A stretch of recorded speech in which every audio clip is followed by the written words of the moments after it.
하나님 말씀은 사무엘하 12장 13절에서 23절의 말씀입니다.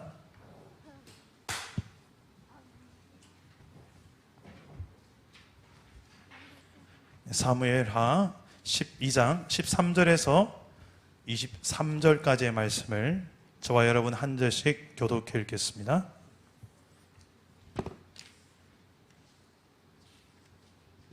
제가 먼저 13절을 읽겠습니다. 다윗이 나단에게 이르되 내가 여호와께 죄를 범하였노라 하매 나단이 다윗에게 말하되 여호와께서도 당신의 죄를 사하셨나니 당신이 죽지 아니하려니와 이 일로 말미암아 여호와의 원수가 크게 비방할 거리를 얻게 하였으니 당신이 낳은 아이가 반드시 죽으리다 하고 나단이 자기 집으로 돌아가니라. 우리아의 아내가 다윗에게 낳은 아이를 여호와께서 치심에 심히 앓는지라. 다윗이 그 아이를 위하여 하나님께 간구하되 다윗이 금식하고 안에 들어가서 밤새도록 땅에 엎드렸으니 그 집에 늙은 자들이 그 곁에 서서 다윗을 땅에서 일으키려 하되 왕이 듣지 아니하고 그들과 더불어 먹지도 아니하더라. 이래 만에 그 아이가 죽으니라. 그러나 다윗의 신하들이 아이가 죽은 것을 왕에게 아뢰기를 두려워하니 이는 그들이 말하기를 아이가 살았을 때에 우리가 그에게 말하여도 왕이 그 말을 듣지 아니하셨나니 어떻게 그 아이가 죽은 것을 그에게 아뢰 수 있으랴. 왕이 상심하리로다 함이라. 다윗이 그의 신하들이 서로 수군거리는 것을 보고 그 아이가 죽은 줄을 다윗이 깨닫고 그의 신하들에게 묻되 아이가 죽었느냐 하니 대답하되 죽었나이다 하는지라. 다윗이 땅에서 일어나 몸을 씻고 기름을 바르고 의복을 갈아입고 여호와의 전에 들어가서 경배하고 왕궁으로 돌아와 명령하여 음식을 그 앞에 차리게 하고 먹은지라. 그의 신하들이 그에게 이르되 아이가 살았을 때에는 그를 위하여 금식하고 우시더니 죽은 후에는 일어나서 잡수시니 이 일이 어찌 됨이니까 하니 이르되 아이가 살았을 때에 내가 금식하고 운 것은 혹시 여호와께서 나를 불쌍히 여기사 아이를 살려주실는지 누가 알까 생각함이거니와. 함께 읽겠습니다. 지금은 죽었으니 내가 어찌 금식하랴. 내가 다시 돌아오게 할 수 있느냐. 나는 그에게로 가려니와 그는 내게로 돌아오지 아니하리라 하니라.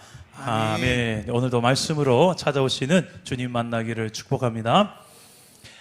바밤바 삼행시를 혹시 아십니까? 네, 제가 삼행시를 몇 개 준비해왔는데 한번 여러분 오늘 한번 띄워주시겠습니까? 바밤바 시작. 바밤바. 밤이 들어있는 바밤바. 이제 두 번째 조스바. 자 시작.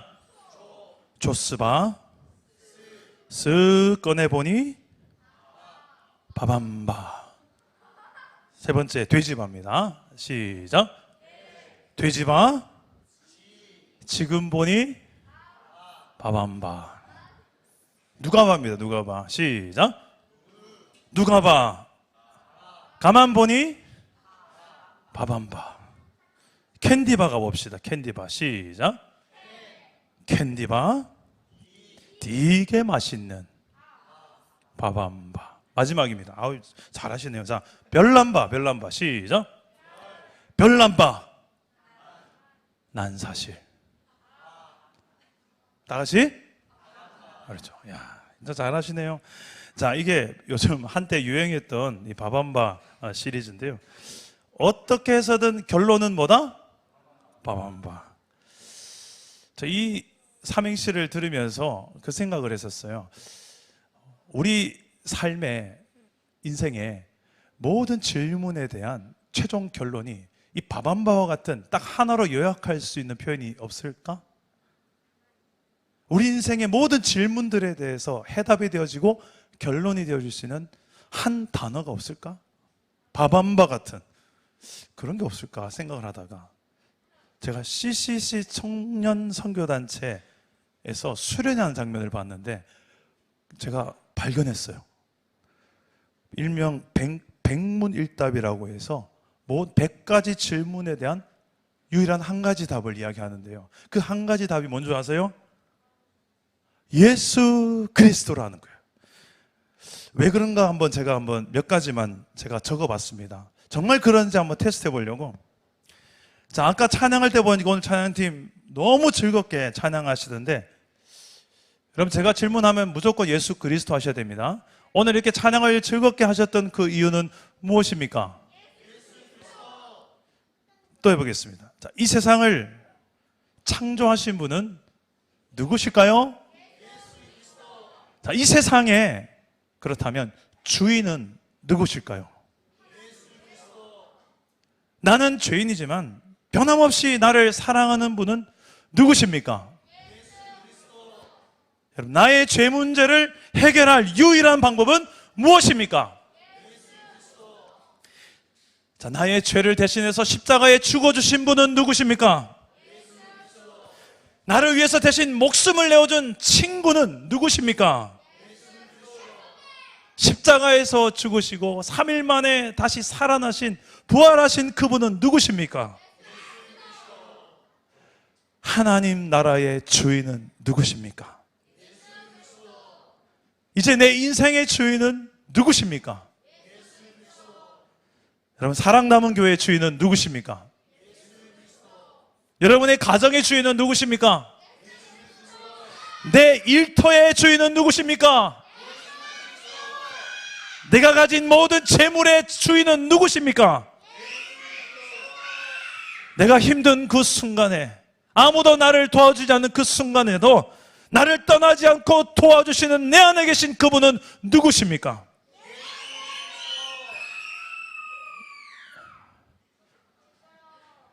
이 세상에서 가장 나를 사랑하는 분은 누구십니까? 그래서 내 인생의 목적은 누구입니까? 여러분, 이게 다 동의되십니까? 우리의 신앙 고백이죠. 네. 우리 그 예수 그리스도 앞에 우리 박수를 한번 영광을 돌려봅시다. 할렐루야.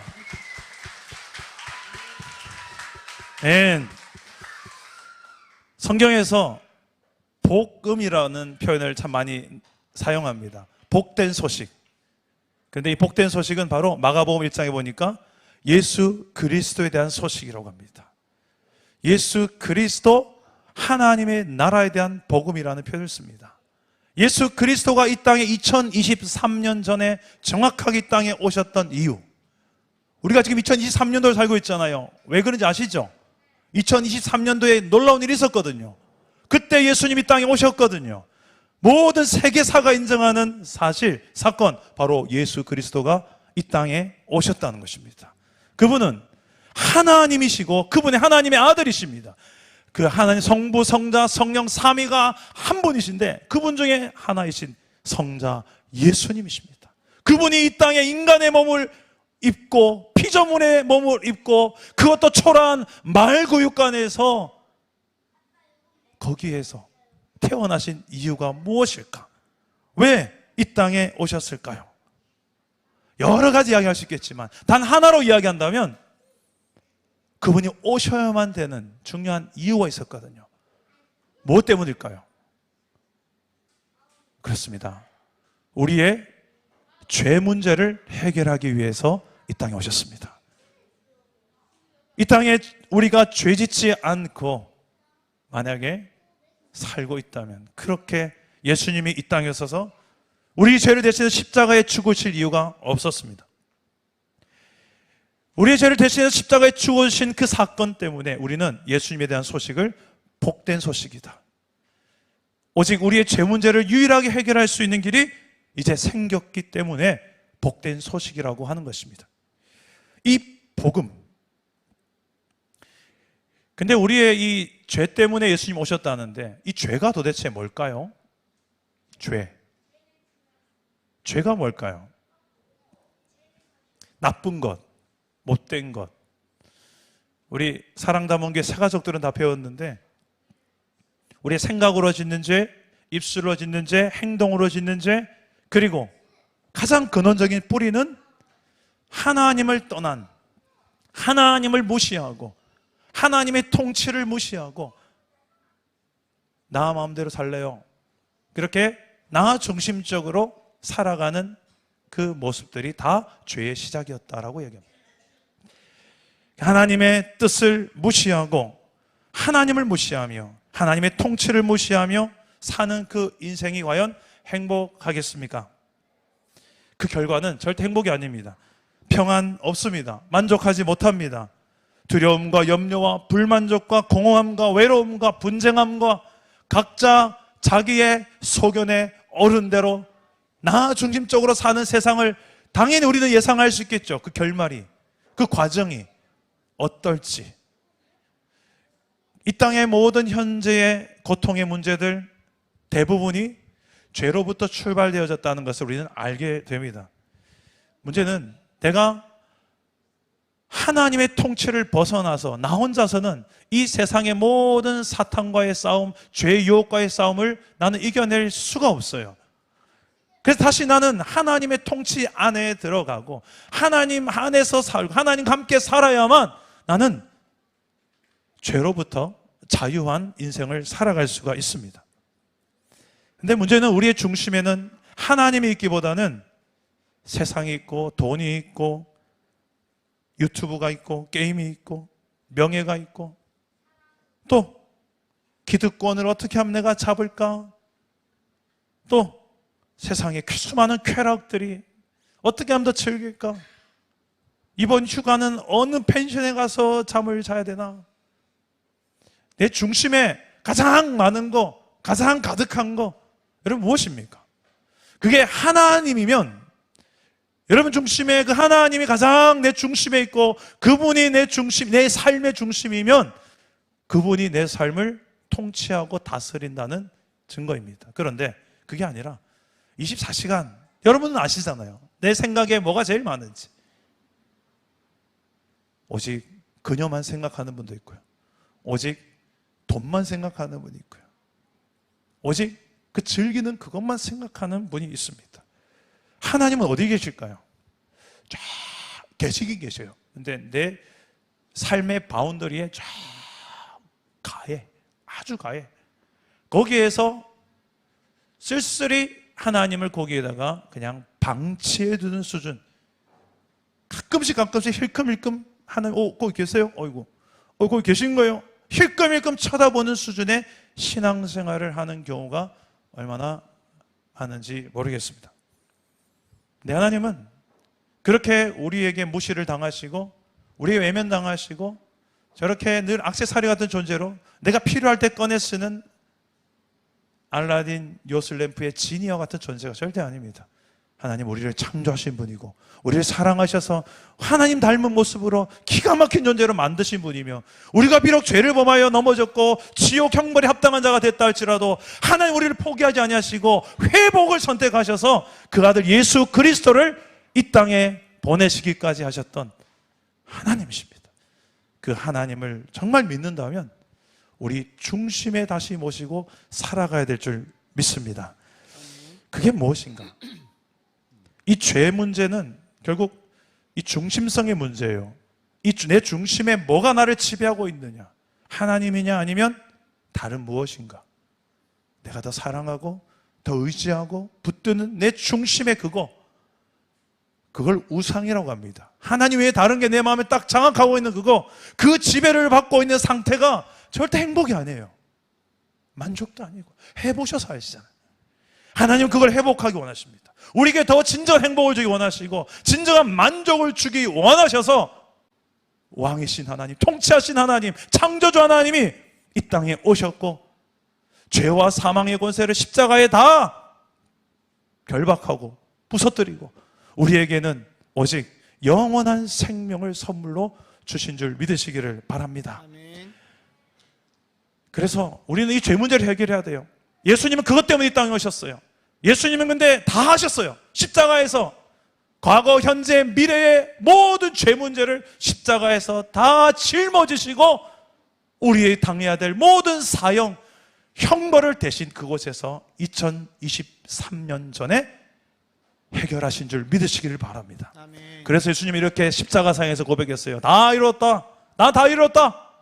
모든 율법의 요구를 다 이뤘고 너희들이 구원받을 만한 구속의 사역을 여기서 난 다 이뤘다는 거였어요. 문제는 이제는 우리가 해야 될 일이 남아 있습니다. 그게 무엇인가? 다시 따라합시다. 예수를 믿고 죄를 회개하라. 죄는 하나님을 내 중심에 모시지 않고 사는 상태, 하나님을 무시하고 사는 상태, 그분을 떠난 상태, 그렇게 살아가는 삶 자체가 죄예요. 그 죄를 회개한다는 것은 다시 하나님을 내 중심에 모시고 사는 상태를 회복하는 거예요. 그분이 내 인생의 왕이고 주인으로 다시 오시옵소서. 내 맘대로 살았던 내 인생을 살아보니 이게 아니네요. 제가 회개합니다. 내 잘난 체하며 살았고, 돈이 최고인 줄 알고 살았고, 명예, 권력, 세상 쾌락, 이게 나는 제일 좋은 건 줄 알고 살았어요. 하나님은 저 주변에 그냥 저 기쁘게 해주고 저 잘되게 해준 존재뿐이었어요. 그게 아닌데 그걸 다시 회개한다는 것입니다. 근데 하나님께서 어떤 회개를 원하실까요? 어떤 분들은 회개하려면 울어야 된다고 그래요. 눈물을 많이 흘려야 됩니다, 목사님. 저희 집 애들이 있는데 애들이 어릴 때 기르다 보니까 잘못했을 때, 실수했을 때 울어요. 근데 그 우는 이유가 맞아서 혼나서 우는 것도 있지만 이미 혼나기 전인데 울 때가 있어요. 혼나기 전에 왜 울까요? 맞기 전에 왜 울까요? 네? 많이 혼나본 친구들 왜 울까? 선우 양심에 찔렸어. 야, 저런 멋진 친구를 만나. 야, 그렇지. 앞에 누구야? 친구 이야기해봐. 왜? 혼나기 전인데 왜 울었어? 두려워서. 근데 목사님이 경험한 거로는 우리 은석이 다의 이야기예요. 아주 어린 시절에 거짓 울음을 울더라고요. 그냥 눈물 하나도 안 흘려요. 근데 눈치 보면서 울어요. 나중에 울고 있다는 거야. 근데 왜 그래 울까 하니까 울면 엄마 아빠 마음이 약해지니까 좀 살살 때리겠지, 덜 혼내겠지 해서 아예 그냥 울 작정을 해요. 근데 하나님은 그런 거짓 눈물에는 속지 않으십니다. 눈물 많이 흘리면 그냥 내가 진정한 회개한 거겠지. 절대 아니에요. 큰 소리로 부르짖으며 회개해야지만 되는가요? 하나님은 큰 소리에 약하시다. 고래고래 소리 질러서 회개, 그것도 아닙니다. 뭔가 잘못한 게 많으면 착한 일을 많이 해야 된다. 봉사를 많이 하고 선행을 많이 하면 죄 지은 만큼 선행과 봉사로 갚아야 하나님은 용서하신다. 성경엔 그런 기록 없습니다.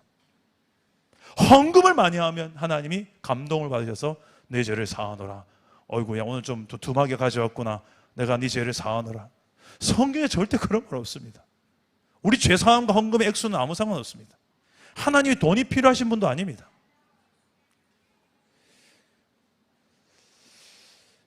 이러한 것들은 진정한 회개와는 상관이 없습니다. 성경에 보면 회개는 했는데, 잘못은 뉘우쳤는데 죄 사함은 받지 못하고 비참하게 결말을 맺은 사람들이 있습니다. 대표적인 3명. 가인, 동생 아벨을 죽인 가인. 두 번째, 사울도 자세히 보세요. 여러 번 잘못 뉘우치고 회개합니다. 그리고 예수님의 제자였지만 예수님을 팔아먹은 가룟 유다. 다 찔렸고 양심에 찔렸고 뉘우쳤지만 그들의 결말은 무엇입니까? 자살하고 또 비참하게 심판을 당해 죽고 그래요. 왜일까요? 이 칼빈이라는 유명한 신학자가 있는데 아시죠? 기독교 강요 쓰신 분. 종교개혁에 거의 뺄 수 없는 그런 칼빈이 이 회개에 대해서 2가지 종류로 나눴어요. 하나는 율법적 회개, 또 하나는 복음적 회개예요. 율법적 회개라는 게 뭐냐면 모두 자신의 죄가 심각한 것은 인정은 했지만 하나님을 찾을 때 단지 하나님은 나를 심판하시는 심판자요, 그리고 보복자로만 여기는 그런 회개를 율법적 심판이라고 합니다. 율법적 회개라고 합니다. 반면에 복음적 회개는 이 복음적 회개를 한 사람들이 성경에 있어요. 요나서에 등장하는 니느웨 사람들, 또 히스기야 왕, 오늘 말씀에 등장하는 다윗입니다. 이들은 다 죄는 지었지만 용서를 받았어요. 이들은 하나님의 선하심을 믿었고 은혜가 얼마나 크신 분인지를 알았고 어떠한 내가 악한 상황 속에서도 하나님을 소망하는 일에는 단념하지 않았던, 끝까지 하나님의 은혜 베푸실 것을 회복을 구하면서 회개했던 사람들이었습니다. 오늘은 그 중에 한 사람이었던 다윗을 통해서 우리 참된 회개에 대한 잠깐 이야기를 나누도록 하겠습니다. 이 다윗은 범죄자였지만 동시에 하나님 앞에 참된 회개, 복음적 회개를 했던, 성경적 회개를 했던 사람입니다. 첫째로 하나님이 원하시는 이 회개, 복음적 회개는 어떤 회개인가? 바로 죄를 자백하는 회개입니다. 따라서 봅시다. 죄를 자백하라. 죄를 자백하라. 한 번 더 고백해 봅시다. 주여 나는 죄인입니다. 주여 나는 죄인입니다. 이 고백이 시작이에요. 회개의 출발입니다. 저희 집에 유행어가 있어요. 조금 우리 은석이와 다혜와 이렇게 좀 지내다 보면 뭔가 실수를 할 때가 있어요. 그때 사과해. 그러면 정말 2초도 안 망설이고 바로 미안해. 이게 좀 유행이 됐어요. 우리 아이들이 그렇게 저 아내와 함께 잘못했을 때 사과하는 이 훈련이 참 잘 된 것 같아요. 미안해라는 표현. 내가 잘못한 것 같아. 어제 또 다혜가 한마디 하더라고요. 근데 제가 딸이 좀 못마땅한 것을 제가 했거든요. 그러니까 사과해라고 하더라고요. 미안해. 그러니까 이거 한마디 더 하더라고요. 미안할 짓은 아예 하지 마. 무서운 애예요. 예. 여러분 뭔가 잘못했을 때 죄송합니다. 미안합니다. 제가 잘못했습니다. 다시는 안 그럴게요. 어떻게 제가 변상하면 좋을까요? 이런 표현들을 잘 하시는 편입니까? 아니면 내가 뭐 잘못했는데 니는 저 사람은 이게 좀 더 자연스러우십니까? 제일 먼저 회개의 첫 출발은 죄를 자백하는 거예요. 나는 죄인입니다. 내가 죄 지었네요. 인정하는 거예요. 오늘 말씀에 이 다윗은 그렇게 자기의 죄인됨을 인정했던 사람이었습니다. 오늘 말씀 13절에 보면 다윗이 나단에게 이르되 내가 여호와께 죄를 범하였노라 하며, 따라해 봅시다. 내가 여호와께 죄를 범하였노라. 내가 여호와께 죄를 범하였노라. 다윗은 어떤 죄를 지었을까요? 정말 나쁜 죄를 지었어요. 이 죄를 알면 여러분 다윗을 이제는 존경하지 않을지도 모르겠습니다. 오늘 성경 앞의 내용을 보면 다윗은 자신의 충성된 종 부하 우리아라는 장군의 아내를 겁탈을 합니다. 나쁜 짓을 했어요. 아내를 탐내서 그 아내에게 이렇게 나쁜 짓을 하고 그리고 간음죄를 짓습니다. 그 결과 아기까지 생겼어요. 근데 다윗은 이미 결혼을 한 남자예요. 아내가 있어요. 그런데도 그런 나쁜 짓을 하고 정말 충성된 자신의 부하의 아내를 탐내고 나쁜 짓을, 악한 짓을 하나님 앞에서 저질렀습니다. 게다가 그는 그 범행을 숨기려고 그 임신한 아기에 대한 소식을 듣자마자 이것을 숨기려고 여러 가지 작전을 썼는데 실패로 돌아가자 충성스럽지만 그 우리아를 죽여버리는 것을 선택합니다. 전쟁터에서 자연스럽게 죽은 것처럼 명령을 내려요. 결국 다윗은 살인자가 됩니다. 다윗은 간음죄, 거짓말한 죄, 살인한 죄, 무시무시한 죄인이에요. 그리고 놀라운 사실은 그런 죄를 저질러 놓고도 아기가 이제 뱃속에 있으면서 태어날 때까지 약 10개월 동안 아무 일이 없었습니다. 배는 점점 불러오고 이제 출산을 하는 거예요. 아기가 출산했습니다. 약 1년쯤 지났겠죠. 그때까지 다윗은 회개하지 않습니다. 이 사무엘하 11장을 살펴보면, 다윗이 범죄하는 이 사무엘하 11장을 살펴보면 어딜 봐도 다윗이 하나님께 기도했더라, 하나님을 찾았더라, 이런 장면이 없어요. 그저 죄짓기에 열심을 내는 다윗의 모습밖에 없습니다. 그런 다윗을 향해서 하나님은 1년 동안 왜 심판하지 않았는지 모르겠습니다만 1년, 아기가 태어날 때까지 기다렸어요. 참고 기다리다 결국은 선지자 나단을 부릅니다. 나단아, 나단아, 이리 와봐라. 내 마음이 지금 너무 힘든 일이 있구나. 너는 이 소식을 가서 다윗에게 전하라. 어떤 이야기입니까? 들어봐라. 다윗 왕이 이런 죄를 저질렀단다. 오 마이 갓! 간음죄, 거짓말죄, 살인죄, 그것도 우리아를, 오 마이 갓! 깜짝 놀랐을 거예요. 나단 선지자는 왕 앞으로 갑니다. 절대 권력자인 왕 앞으로 갑니다. 그리고 이 불편한 진실을 말해줘야 되는 불편한 이야기를 가지고 갑니다. 가서 먼저 재미있는 이야기 하듯이 이야기를 합니다. 왕이시여, 한 이야기가 있습니다. 부자와 가난한 사람이 있었습니다. 어떤 부자와 가난한 사람이 있었는데, 부자는 소와 양이 너무 많았어요. 근데 가난한 사람은 자식도 있었지만 재산이 없었어요. 오직 어린 암양 새끼 한 마리밖에 없었어요. 어느 날 부자에게 손님이 찾아왔는데, 손님을 대접하는 부자가 그렇게 많은 양과 소를 잡지 않고 이 가난한 사람한테 와서 그 새끼 암양 그것을 빼앗아다가 손님을 대접했습니다. 이 이야기를 듣던 다윗이 갑자기 버럭 화를 냅니다. 뭐라고요? 내가 하나님의 살아계심을 두고 맹세합니다. 이 일을 행한 그 부자, 그 사람은 반드시 죽을 것입니다. 죽어야 마땅한 사람입니다. 이 사람은 반드시 사형을 당할 만한 사람입니다. 그리고 4배나 갚아줘야 될 것입니다. 다윗은 분노했습니다. 그 순간 나단 선지자가 다윗을 이렇게 보면서 이야기합니다. 그 사람이 바로 당신입니다. 우리 사무엘하 12장 7절에 보니 나단이 다윗에게 당신이 그 사람이라. 버럭버럭 화를 내던 이 다윗 왕은 순간 얼음땡 아시죠? 얼음땡. 버럭버럭 화를 내다 갑자기 그 사람을 봐, 당신입니다. 아마 이랬을 것 같아요. 순간 기억났을 거예요. 자기 이야기 맞거든요. 물론 1년 전 사건이지만 다윗은 그 일을 어떻게 잊겠습니까? 특히 여러분 나쁜 짓 해보신 분 아시잖아요. 그 일이 잘 잊혀집니까? 평생 내 가슴 속에 이 양심에 찔리는 그 일을 해놓고 나서 잘 잊혀집니까?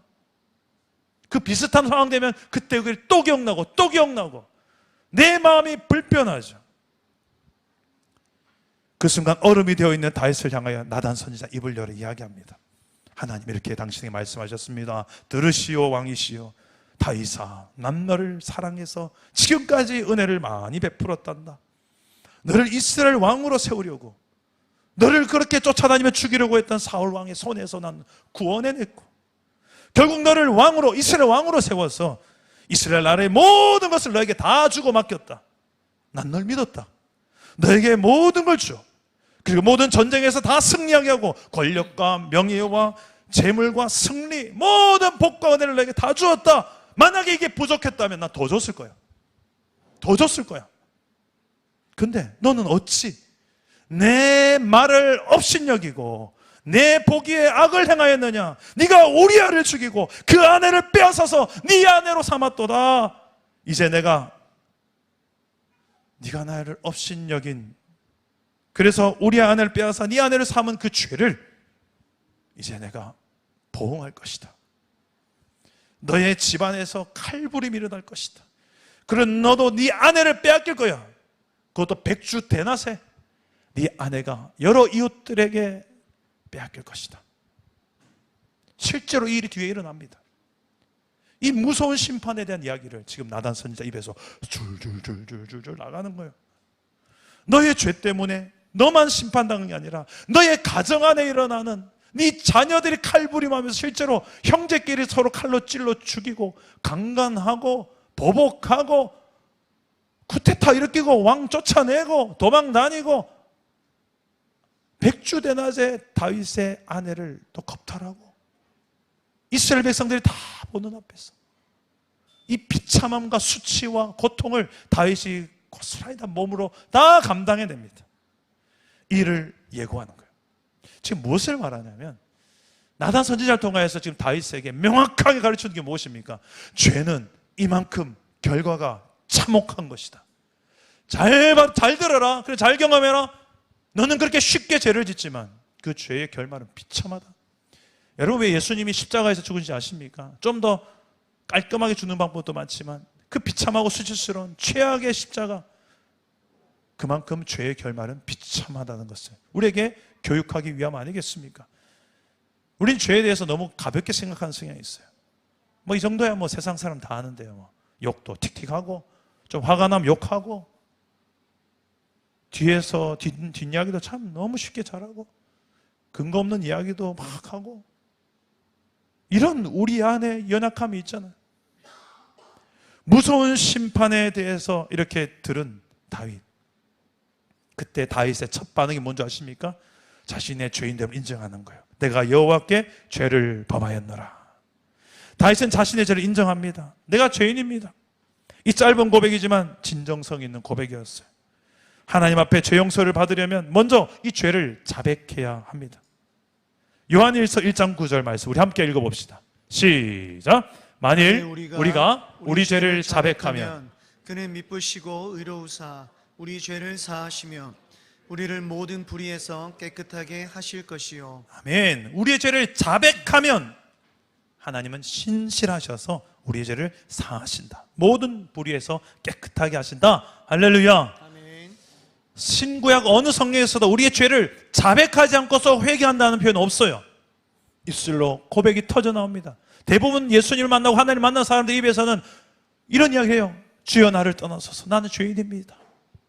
오라 나는 내 입은 범죄한 입술이로다. 이렇게 고백하고 죄인이라는 고백을 하나님 앞에서 반드시 하는 과정이 있어요. 다윗은 자신의 죄를 자백하기 전에 이 입술로 나는 죄인입니다라고 하나님 앞에 털어놓기 전에 그의 마음이 얼마나 양심에 찔리고 고통스럽게 살았는지를 시편 32편에서 이렇게 말합니다. 우리 화면을 보시고 한번 읽어봅시다. 시작. 내가 입을 열지 아니할 때에 종일 신음함으로 내 뼈가 쇠하였도다. 주의 손이 주야로 나를 누르시오니 내 진액이 빠져서 여름 가뭄에 마른같이 되었나이다. 내가 이르기를 내 허물을 여호와께 자복하리라 하고 주께 내 죄를 아뢰고 내 죄악을 숨기지 아니하였더니 곧 주께서 내 죄악을 사하셨나이다. 할렐루야. 여러분, 입으로 자백해야 돼요. 하나님께도 자백해야 되지만 혹시 여러분 동역자들을 아프게 하고 힘들게 한 분도 있으면 미안해요. 미안해요. 이 미안해요 한마디 하기가 그렇게 힘든지. 근데 그 한마디 미안해요라는 말 때문에 지금까지 아무리 많은 서로의 오해가 있고 죄가 있어도 오늘 말씀해 보니까 주께서 내 죄악을 사하셨나이다.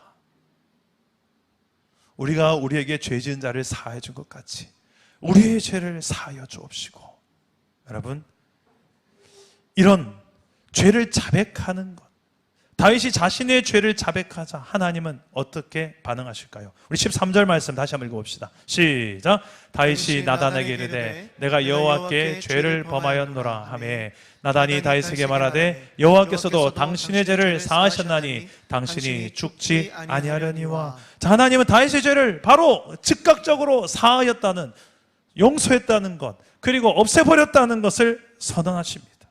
그래서 넌 죽지 않을 거야. 여러분, 혹시 하나님 앞에서 어떤 죄를 지으셨습니까? 다윗처럼 성적인 죄를 범한 분 있습니까? 내 잘못을 숨기려고 거짓말을 하고 이주단 사실을 거짓말하면서 살았던 죄를 범한 분 있습니까?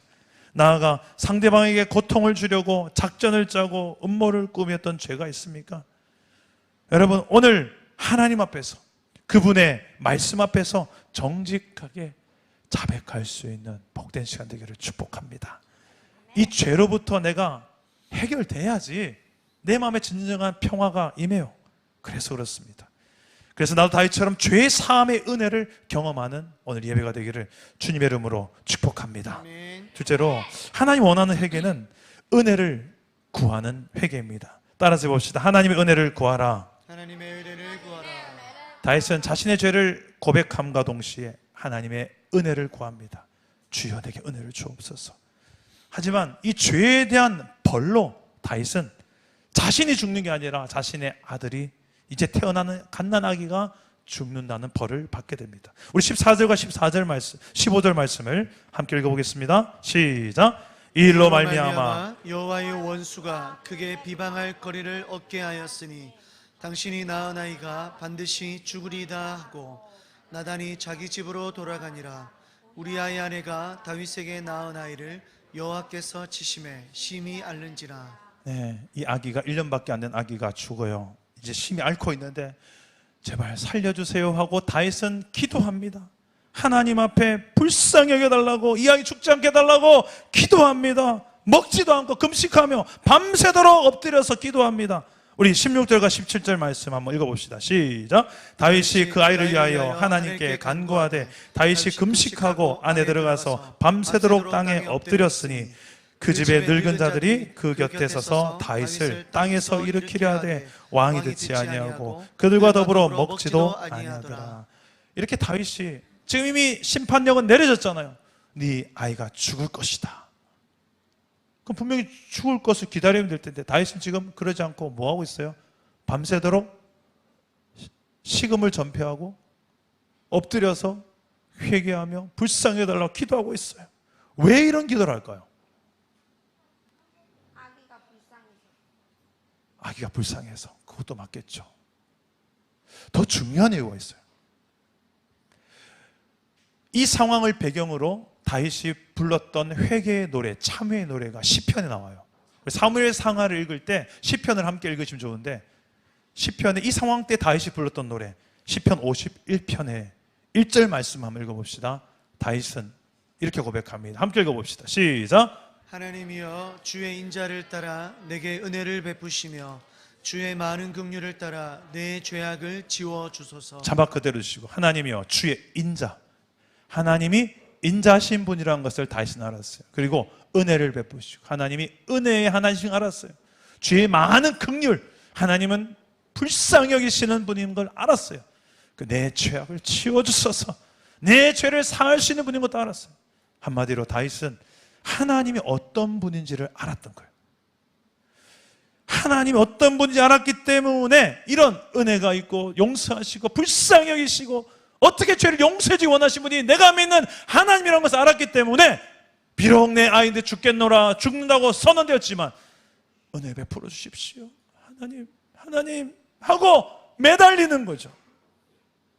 여러분 집에 엄마와 아빠가 내가 잘못한 사실을 이제 누군가한테 이야기를 해야 되는데 누구한테 이야기하죠 보통? 선우야?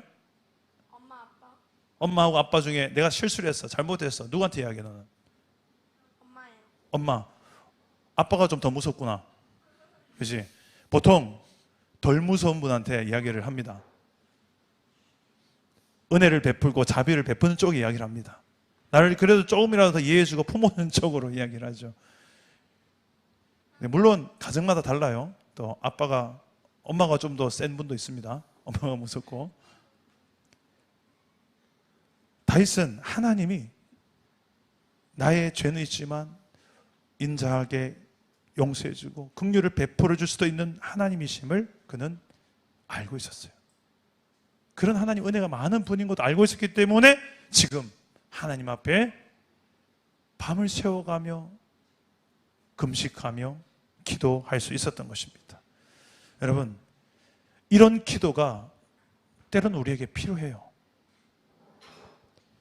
하나님께서는 실제로 이런 기도를 통해서 또 뜻을 돌이키기도 하십니다.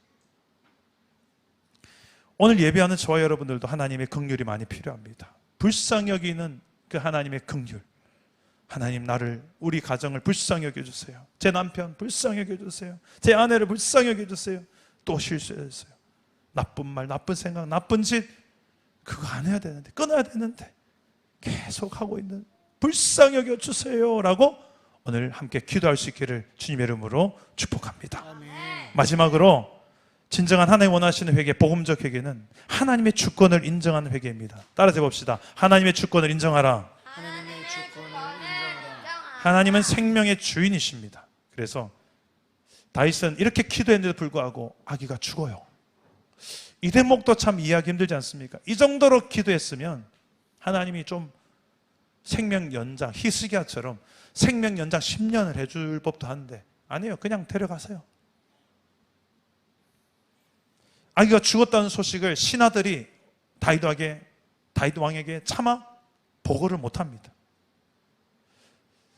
그런 신하들이 우물쭈물하는 이야기를 뭔가 엿든 이야기를 들은 다윗은 눈치를 채요.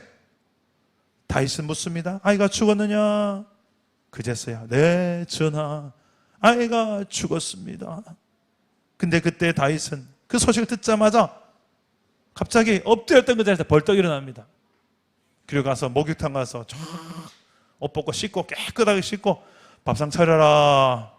그래서 밥 먹어요. 우리 20절 말씀 한번 보실래요? 이 다윗의 모습을 한번 잘 보십시오. 20절입니다. 함께 읽겠습니다. 시작. 다윗이 땅에서 일어나 몸을 씻고 기름을 바르고 의복을 갈아입고 여호와의 전에 들어가서 경배하고 왕궁으로 돌아와 명령하여 음식을 그 앞에 차리게 하고 먹은지라. 좀 이상하지 않습니까? 신하들이 묻습니다. 왕이시 어찌된 일입니까? 아이가 살았을 때는 금식하며 울며 밤새워 기도하시더니 죽었다는 소식 듣자마자 벌떡 일어나서 다시 음식도 먹고 이거 어찌 일입니까? 좀 약간 지금 상태가 안 좋으십니까? 이런 질문을 해요. 우리가 봐도 좀 이상하죠. 혹시 그때 아기를 위해서 금식하며 기도한 게 혹시 연기인가? 연기파 이 다윗이잖아요. 미친 채 잘했던 과거에 이것도 연기 아닌가? 진정성 없는 그냥 쇼일 뿐이었나? 이런 의심을 하게 한 대목입니다. 그런데 다윗의 해명에서 다윗의 신앙을 확인합니다. 우리 22절과 23절 다 같이 한번 읽어보겠습니다. 시작. 이르되 아이가 살았을 때에 내가 금식하고 온 것은 혹시 여호와께서 나를 불쌍히 여기사 아이를 살려주실는지 누가 알까 생각함이거니와 지금은 죽었으니 내가 어찌 금식하랴. 내가 다시 돌아오게 할 수 있느냐. 나는 그에게로 가려니와 그는 내게로 돌아오지 아니하리라 하니라. 아멘. 이 고백은 다윗 속에 끊임없이 자리 잡고 있었던 하나님의 주권을 인정하는 신앙의 고백입니다. 생명의 주인, 생명의 주권자는 하나님이시다. 그는 주실 수도 있고 취할 수도 있는 분이다. 살릴 수도 있고 죽일 수 있는 분이다. 그 주권이 창조주 하나님께 있음을 그는 인정하는 고백이에요. 우리는 기도해서 무언가 내가 원하는 결말이 당장 나타나지 않으면 하나님 나 실망했어요. 어떻게 이럴 수 있어요? 내가 하나님께 어떻게 했는데? 어떻게 나한테, 내 가정에 이러실 수 있어요? 우리 직장에 이런 사고가 생길 수 있어요. 어떻게 내 자녀에게 이런 사고가 날 수 있게 하세요? 어떻게? 하나님 왜 안 막으셨어요? 난 기도했는데. 그럴 때 있어요. 근데 다윗은 그 순간에도 하나님을 원망하지 않았습니다. 불평하지 않았습니다. 그대로 받아들였어요. 그 받아들이는 그의 행위가 이 모습에 벌떡 일어나 씻고 하나님 뜻을 저는 존중합니다. 물론 내 속은 아프죠. 내 새끼인데 얼마나 속이 쓰리고 아프겠습니까만 그보다도 하나님의 주권을 인정하는 그 신앙이 있었어요. 그 결과가 무엇인지 아십니까? 그게 솔로몬이에요. 하나님은 솔로몬을 주세요. 밧세바를 통하여 밧세바도 위로하고 다윗도 위로하며 뿐만 아니라 솔로몬을 통하여 이스라엘의 하나님 나라 왕국이 계속 이어질 수 있도록 소망을 주십니다. 우리 24절과 25절 말씀 화면을 보시고 한번 읽어봅시다. 시작. 다윗이 그의 아내 밧세바를 위로하고 그에게 들어가 그와 동침하였더니 그가 아들을 낳음에 그 이름을 솔로몬이라 하니라. 여호와께서 그를 사랑하사 선지자 그가 나단을 보내 그의 이름을 여디디아라 하시니 이는 여호와께서 사랑하셨기 때문이더라. 아멘. 이 솔로몬의 이름의 뜻은 평화라는 뜻입니다. 애가 죽었어요. 그런데 하나님이 다시 임신하게 하셨고 그 애가 나오는데 이름을 평화. 하나님이 우리 부부를, 우리 가정을 충분히 위로하셨다. 다시 평화를 주셨다는 거예요. 여러분, 이 땅에 여러분 가정과 일터에서 살아가는 삶에 이 무너진 평화의 문제로 가정이 신음하고 있고, 부부가 신음하고 있고, 부모와 자녀 관계가 무너져 있고, 학교 생활이 난 절대 평화롭지 않고 고통스럽고, 직장 생활 지옥 같고, 심지어는 교회 생활마저도 평화가 깨어진 관계가 있고, 이 모든 이유 근원을 가보면 무엇이냐면 죄가 있습니다. 평화의 반대편에 항상 죄가 있습니다. 누구로부터 출발했는지 모르지만 죄가 있습니다. 그래서 그 평화가 깨진 곳에는 누군가는 이 다윗과 같은 기도의 사람이 필요한 것입니다. 하나님은 다윗의 이 기도를 사용하셔서 그의 죄를 사하여 주셨을 뿐만 아니라 하나님의 평화를 약속하시고 그 평화로 이제 소망의 길을 다시 열어주신 줄 믿으시기를 바랍니다. 아멘.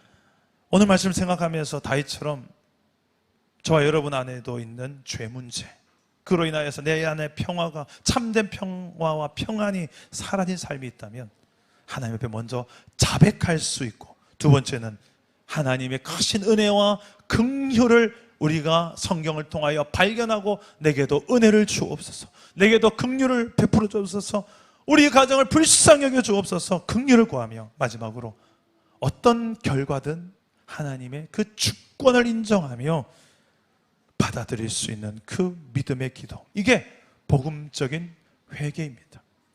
이 복음적 회개로 하나님 앞에 나아갈 때 하나님은 저와 여러분의 삶에 솔로몬을 허락하실 것입니다. 평화를 다시 회복시켜 주실 것입니다. 내 삶의 전 영역에서 가정과 일터, 교회, 개인의 삶 속에 무너진 평화가 다시금 회복되는 이 복음적 회개의 주인공 저와 여러분, 우리 공동체 되기를 주님의 이름으로 축복합니다. 우리 함께 찬양하고 기도하겠습니다. 우리 꿈미 주일학교 아이들이 참 사랑하는 찬양입니다. 여전히 아직도라는 찬양이 있는데요, 우리 함께 이 순수한 아이들의 마음, 근데 가사가 어른들이 불러도 너무 은혜가 되고 도전이 됩니다. 우리 한번 찬양하고 기도하겠습니다.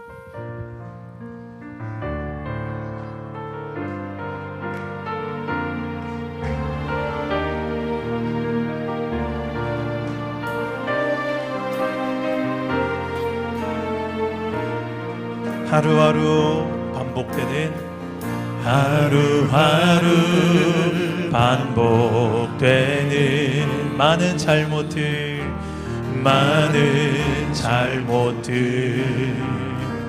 매일매일 끊지 못한 매일매일 끊지 못한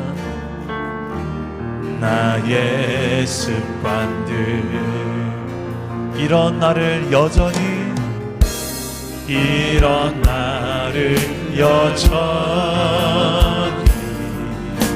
사랑하시는지, 이런 나를 아직도, 이런 나를 아직도 기대하시는지, 여전히 난 너를 많이 사랑한단다. 아직도 난 너를 무척 기대한단다. 좋으신 성령님 나를 위로하시네. 좋으신 하나님 내게 만져 주시. 여전히 난 너를 많이 사랑한단다. 아직도 난 너를 무척 기대한단다.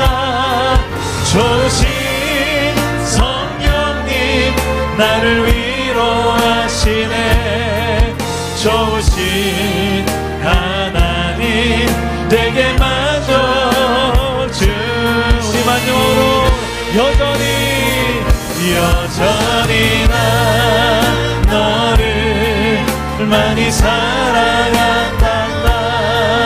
아직도 난 너를 무척 기대한단다. 좋으신 성령님 나를 위로하시네. 좋으신 하나님 내게 만져 주시네. 우리 한번 기도합시다. 오늘 말씀을 통해서 거울 삼아서 혹시라도 성령께서 내 마음속에 있는 죄를 깨닫게 하신 게 있다면 먼저 나의 죄를 자백합시다. 하나님, 나는 하나님 앞에 죄를 지었습니다. 주여, 나는 죄인입니다. 하나님, 은혜가 필요합니다. 하나님, 나를 불쌍히 여겨 주셔야 됩니다. 하나님, 용서해 주옵소서. 그리고 어떤 결과든지 하나님의 주권을 인정하며 내가 받을 준비를 하고 있습니다.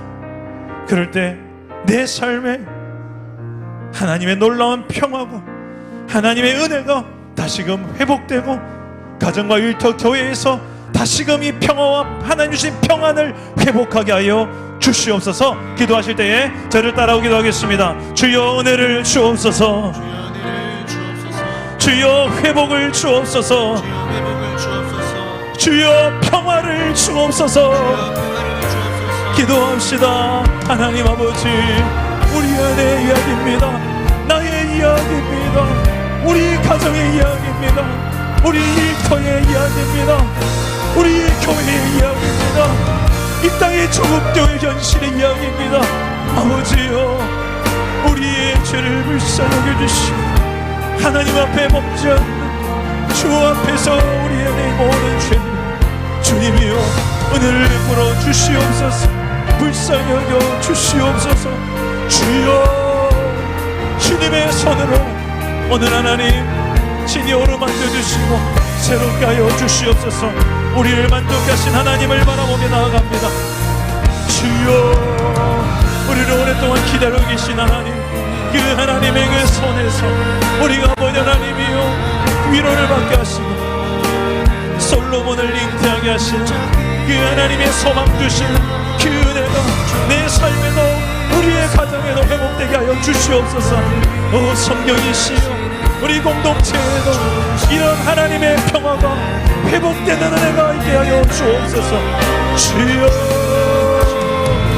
주여, 주여,